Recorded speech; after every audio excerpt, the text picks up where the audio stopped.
বাঙালির ছোট বড় অনুষ্ঠানে পোলাওয়ের পাশাপাশি কোরমা চাই। আজকের পর্বে রয়েছে মুরগির সাদা কোরমার রেসিপি।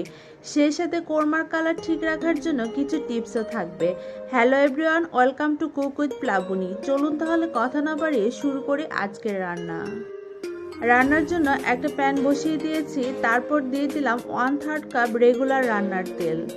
অ্যাড করে দিচ্ছি গোটা গরম মশলার মধ্যে দিলাম তেজপাতা, দারচিনি, এলাচ, লবঙ্গ আর এগুলোর সাথে কয়েকটা আস্ত গোলমরিচও অ্যাড করে দিয়েছি। দিয়ে দিলাম 1/3 কাপ পেঁয়াজের পেস্ট। তারপর দিচ্ছি 1 টেবিল চামচ আদা পেস্ট আর রসুন পেস্ট দেবো 1 টেবিল চামচের একটু কম। আর এই রান্নায় পেঁয়াজের বেরেস্তা কিংবা পেঁয়াজ ভেজে দেওয়া যাবে না, তাহলে কোরমার কালারটা সাদা থাকবে না, লালচে হয়ে যাবে। অ্যাড করে দিলাম 1 চা চামচ জিরা গুঁড়া। পরিমাণ মতো লবণ দিয়ে মশলাটাকে কষিয়ে তারপর এর মধ্যে অ্যাড করে দিচ্ছি 1.5 টেবিল চামচ পরিমাণ কাঁচামরিচের পেস্ট। আর আজকের রান্নায় আমি লাল মরিচের গুঁড়া ব্যবহার করছি না, তাহলে কোরমার কালারটা লালচে হয়ে যাবে। আর আপনারা যদি কালারটা রোস্টের মতো লালচে চান তাহলে লাল মরিচের গুঁড়াটা ব্যবহার করতে পারেন। অ্যাড করে দিয়েছি 1/2 কেজি রেগুলার কাট করে কাটা চিকেন।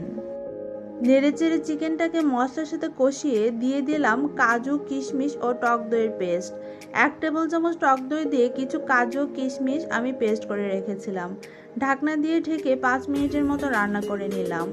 আবারও নেড়েচেড়ে মিশিয়ে এখন এর মধ্যে দিয়ে দেব দুধ। এখানে আমি ব্যবহার করছি গরুর দুধ, আর গরুর দুধ দিচ্ছি 1.5 কাপ পরিমাণে। আর আজকের রান্নাতে আমি কোনো পানি ব্যবহার করব না, এই দুধ দিয়ে রান্নাটা হবে। এবার দুধের সাথে চিকেনটাকে মিশিয়ে ঢাকনা দিয়ে ঢেকে 7-8 মিনিট রান্না করে নেব। কোরমা রান্নার বিশেষত্ব হচ্ছে এর কালার হবে সাদা, রান্নাটা করতে হবে দুধ দিয়ে আর টেস্টটা হবে একটু মিষ্টি।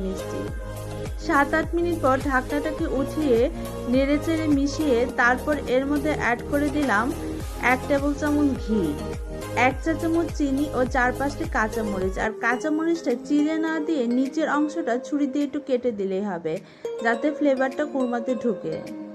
সবশেষে ফ্লেভারের জন্য আরেকটা জিনিস ব্যবহার করছি, এটা অবশ্যই ব্যবহার করবেন, এতে কোরমার টেস্ট ভালো হবে। ছোট এক টুকরো লেবুর রসটা দিয়ে মিশিয়ে ঢাকনা দিয়ে ঢেকে একদম কম আঁচে 2-3 মিনিট চুলার ওপর বসিয়ে রাখবো।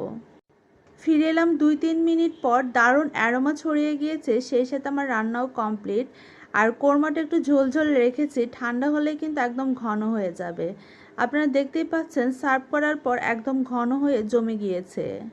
আপনারা চাইলে গ্রেভিটা আরও পাতলা থাকা অবস্থায় নামিয়ে নিতে পারেন। তো ফ্রেন্ডস, তৈরি হয়ে গেল মজাদার চিকেন কোরমা। আশা করি রেসিপি ভালো লেগেছে। সবাই ভালো থাকবে।